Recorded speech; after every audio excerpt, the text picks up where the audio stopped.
Hello, welcome back to Rainy Day Bakery.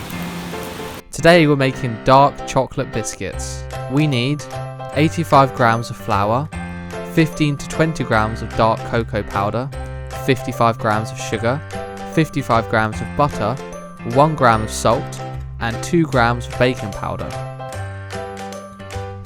Add all the ingredients to one bowl and mix them.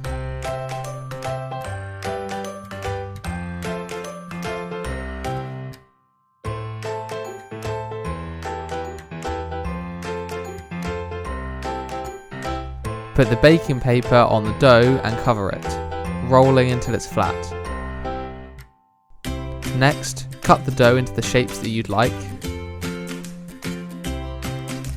Finally, bake them in the oven for 15 minutes at 150 degrees Celsius. Enjoy your biscuits.